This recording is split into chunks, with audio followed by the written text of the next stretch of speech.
Hello, Dr. Michael Laitman. Hello, I'm with you. Today we'd like to talk about a very important topic called Zohar, the upper radiance.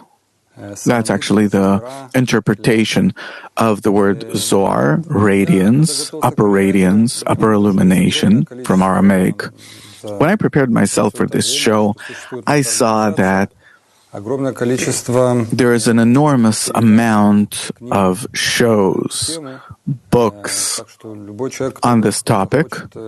So any person that would like to get any kind of information can get it, specifically about the history of the Book of Zohar, about the book itself. But today I'd like to talk to you about what's written there. And it's possible, thanks to both Bala Sulam, who translated the Book of Zohar from Aramaic to Hebrew and added his commentary to it, and that we translated the Book of Zohar into Russian. I don't know if there are any other translations of the Book of Zohar into Russian, at least not the way we did it. Today, more or less 80% of the Book of Zohar is translated into Russian, meaning there is 20% left, but it's a tremendous volume. I think that we need another year or two in order to complete the translation. So, just to get a kind of taste of what does it say there, what's so important. So, first of all, again, maybe you'd like to add, what does the word Zohar, upper radiance, mean?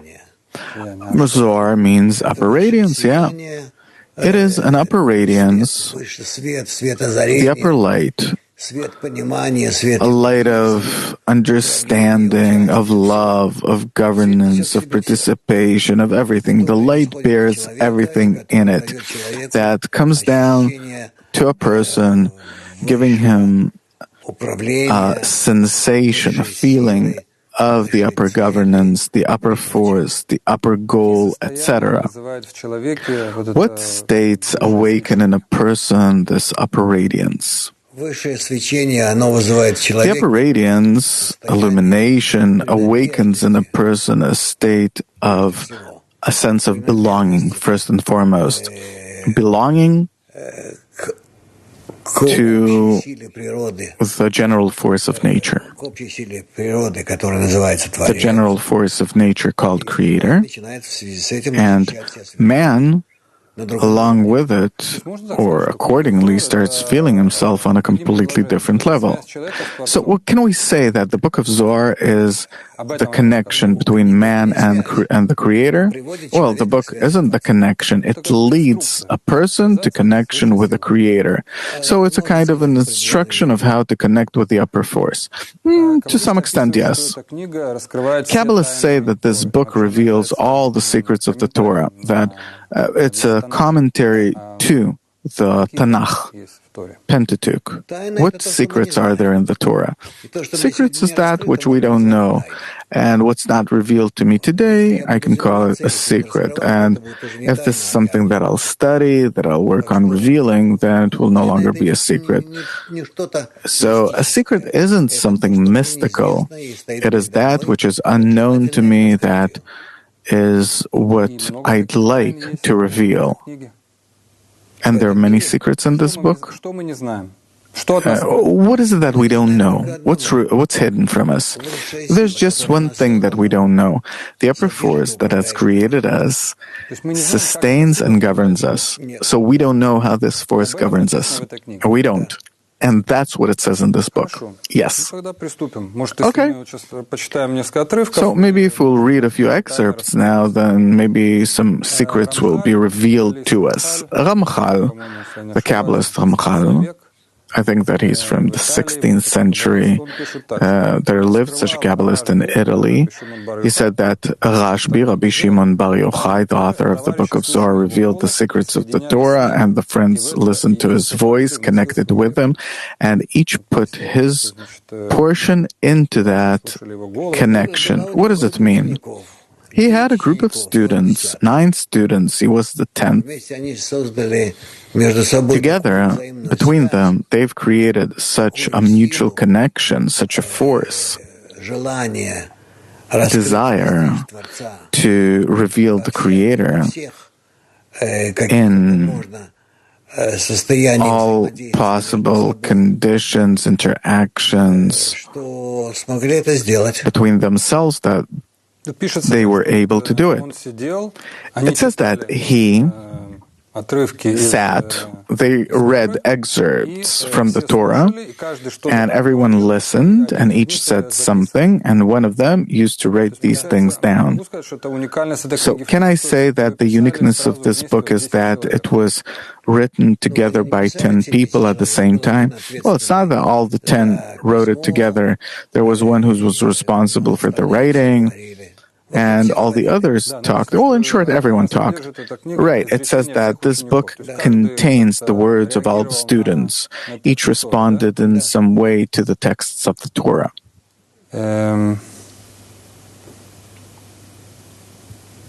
Дальше. Можно ли это...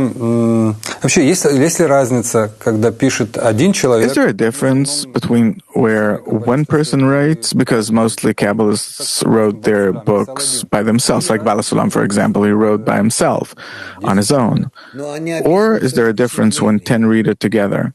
Well, they wrote about their impressions, describe their impressions, and therefore each of them says something, completes the picture. Besides that, they're interconnected between themselves, meaning they express their impressions of some common source that they attain, feel, sense, and that this way they can analyze, check, examine, work on, get an answer from it, etc., etc.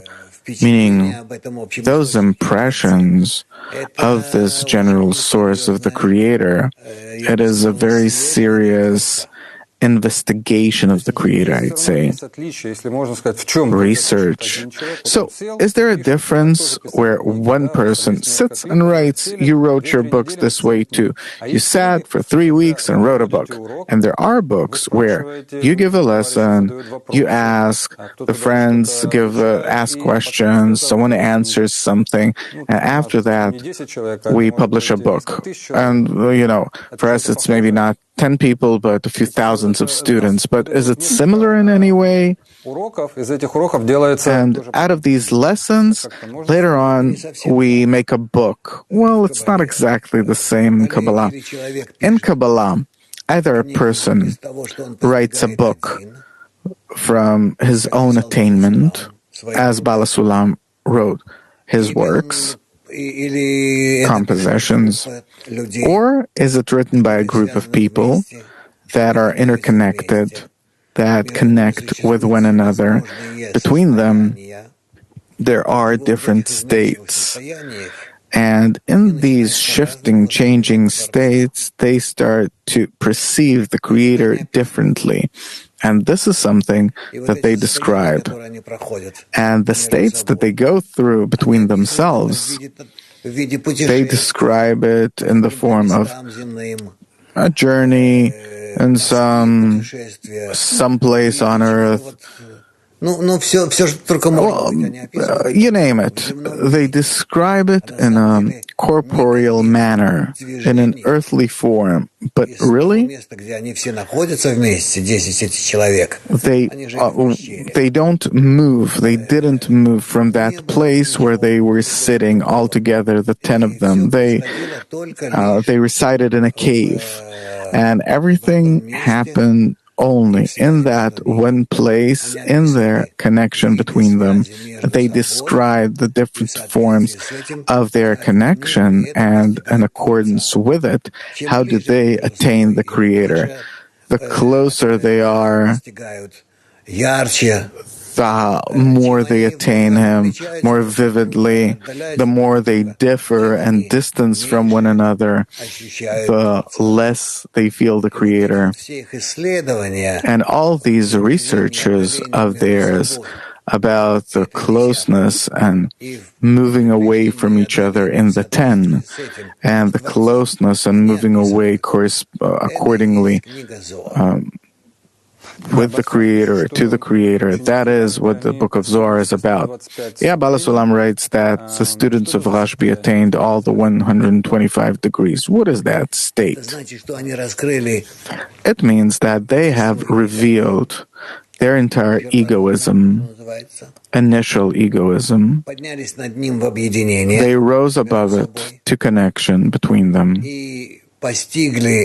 and have attained in that connection the one upper force, because they became similar to it as one man and one heart, and therefore, in that common desire of theirs, they have attained the Creator. Further, he says that this book made a very strong impression on the world. Where do you see its results? No, this we don't see and we don't know, but in general, if such a force, such a knowledge is revealed in something, in people, and the force is on the level of our world, then this needs to give the world a strong push in their advancement toward the complete correction. Do you know where the original of this book is?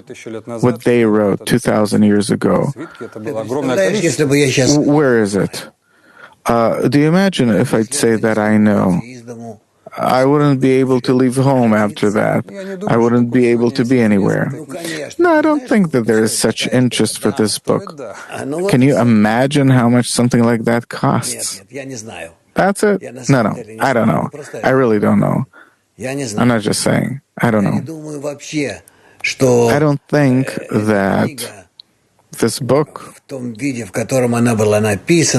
the form that it was written, exists. Well, historians say that it was found somewhere 800 years ago in Spain, and the form of excerpts on pergament paper. Yeah, well, only 5 or 10% of that book really reached us. Yeah, the initial Book of Zohar was, suppose, 100 volumes. And what reached us are tops 3 or 5 volumes. Can it become revealed later on someplace, the source itself? I think so, but what for? It needs to become revealed in people. People need to understand the meaning of all of this. They need to understand the essence. And then, that's the main thing. What is a result of their, of another 1,000 pieces of pergament becoming revealed, like the Qumran pergaments? Yeah, there's no real interest for what exists today either. You said that 40 years ago you tried to give this book to people and no one wanted to take it. Yeah, no one. Okay. It says in the New Zohar, the New Zohar is when a certain part, a part of the Zohar was found, and later on another part, and that's called the New Zohar. And it says, the wisdom man must know is man must know and reveal the mysteries of his Creator. What are the mysteries or secrets of the Creator? The Creator has no secrets. All the secrets are in us. If we unite with each other more and more, better and better, so much so that the distance between us, inner distance, disappears altogether, then in that we reveal creation more and more. This is what the Book of Zohar talks about. Can we say that the only secret that exists is that we're all interconnected? For sure. Man must know himself, who he is, and how he was created, where he came from, and where will he go, and how can he correct his body. What body? Body meaning man's ego. Because this body of ours, the animate body, it's not on the human level, but it's on the animate level. And then it says, and how in the future he will stand before the judgment of the king of the world. Oh, what king of the world? Who's the judge? Man needs to nonetheless reach a state where he will correctly understand his deeds and judge them correctly, judge himself correctly. Further, it says in the Book of Zohar, he must know and see the secret of the soul. What is his soul? Where did it come from? Why did it descend into this body, born from a foul drop, which is here today and tomorrow in the grave? This is what man needs to be engaged in. Yeah, man needs to attain the source of his existence. Where is he from? And what is he for? And then it says, and he must look into and learn this world in which he is and how to correct it. And then look into the highest mysteries of the upper world. One must come to know the Creator, and all this a person will reveal from the secrets of the Torah. So we can say that this excerpt explains what the Book of Zohar talks about the task of the Book of Zohar. Then the Ramak says, he writes, it's a Kabbalist from the 16th century that lived in Tzfat. He says that those who study the Zohar awaken the powers of the souls and the powers of those righteous ones together with the power of Moses. Meaning that that person who studies the Book of Zohar, he is in connection with the sources of the upper light, with the force of bestowal and love. And therefore, he passes this upper light through himself to all the souls that are under him. And that's how each of us is.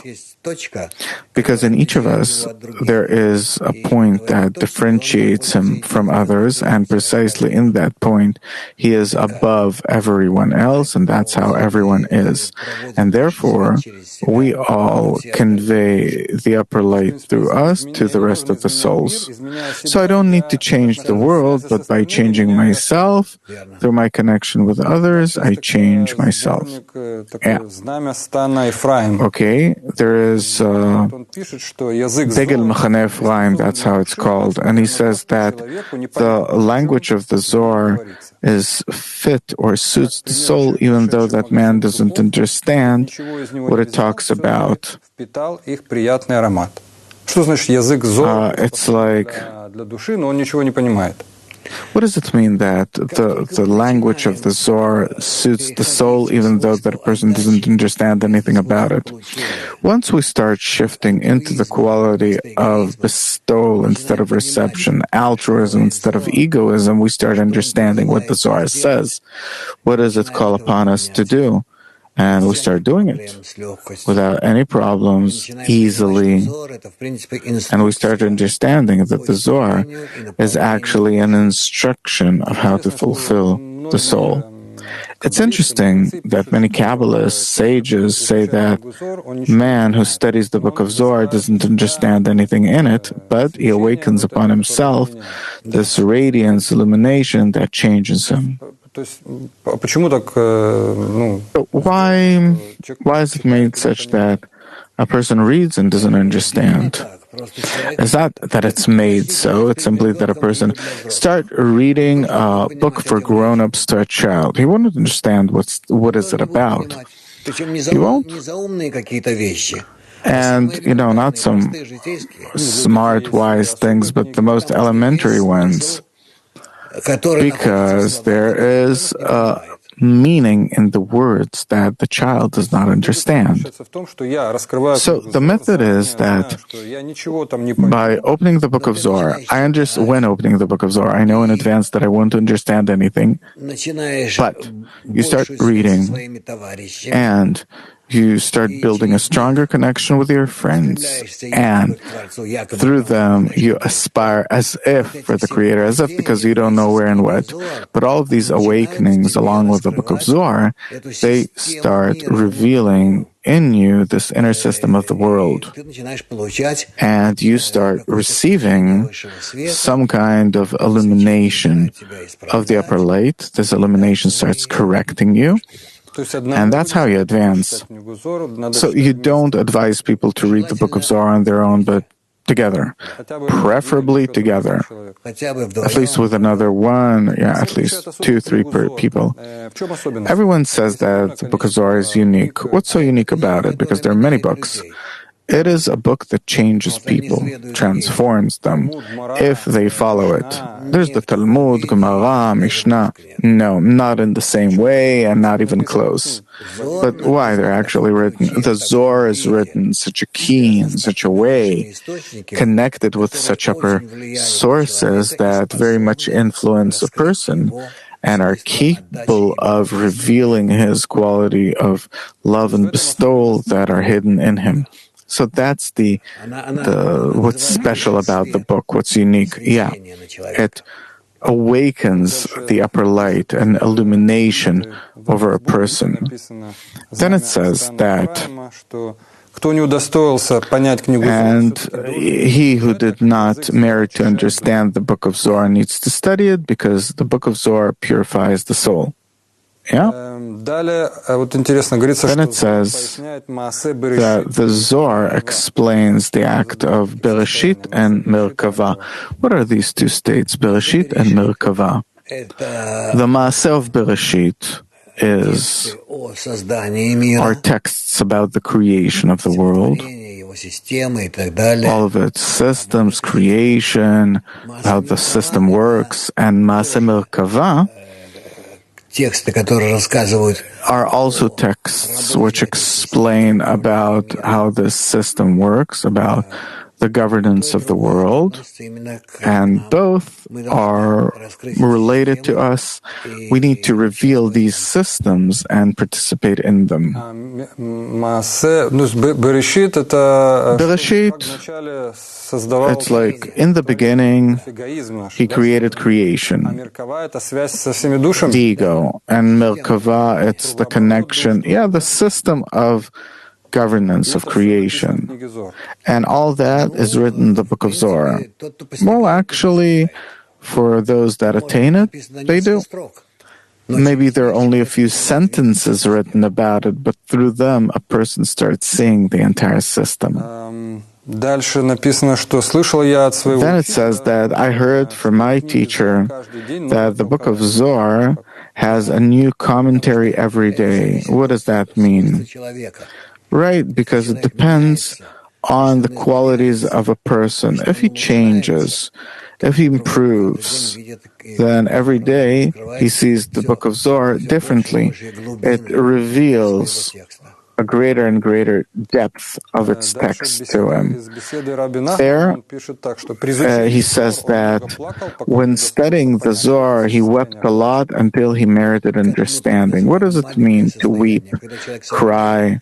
It's katnut, a state of smallness where a person regrets not being able to see more, attain more in order to make a further effort in coming closer to the Creator.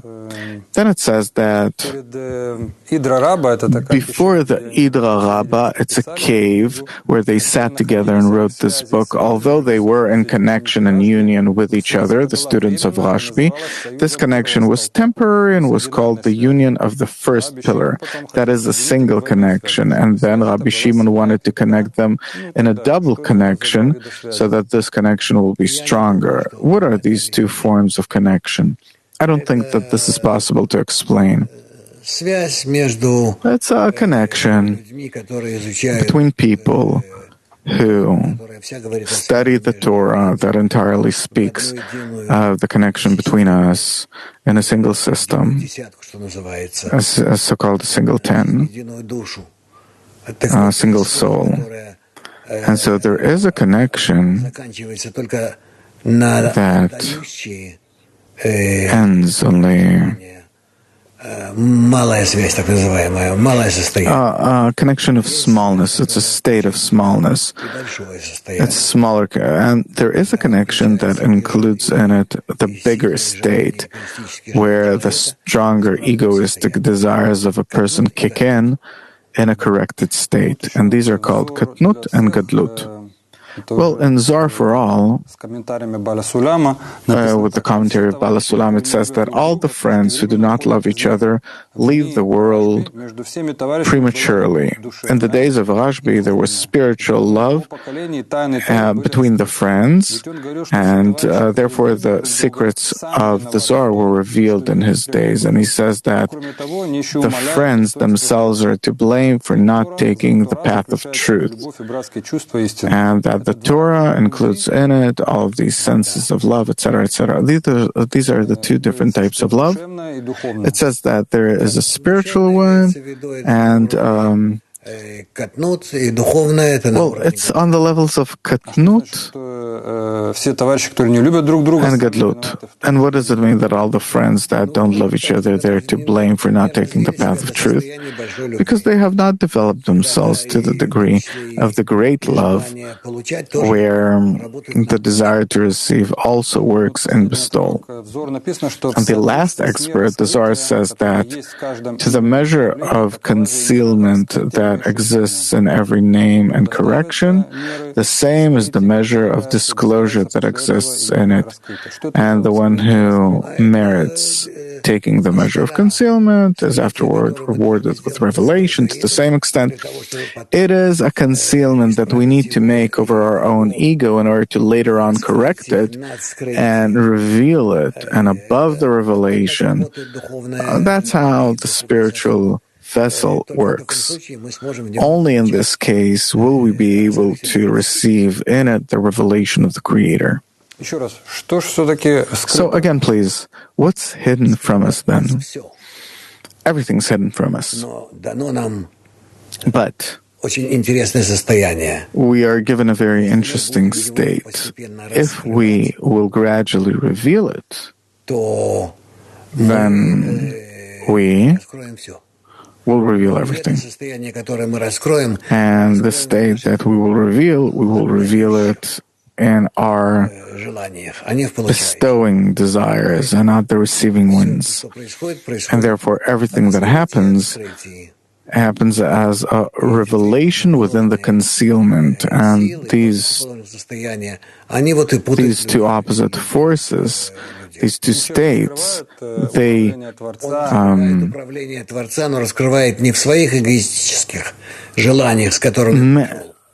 a person conceals it, but not in the egoistic desires that he came with, but in the altruistic ones that he has developed. Therefore, it's called the concealment is the initial state, and then the revelation within concealment. And there's a big difference. There is a big difference, of course, because it's not that you reveal it in the ego, but that above the ego, thanks to your special work with the ego, do you build a system in which you reveal the Creator, the quality of bestowal, etc. Well, I think that we got at least some kind of understanding. Just for starters, I think, how would you explain, were you asked on an interview, suppose, in a sentence, what is this Book of Zohar about? About the revelation of the Creator. And you don't need anything else in the world. So this is what you would like for people to know, that this is what it's about. That's why this is how it's called, the Zohar, a radiance illumination that a person receives during the correct revelation of the Creator. The way it gradually works on us, builds us, corrects us, shapes us, and fulfills. Thank you very much. Spiritual states, the Zohar, all the best.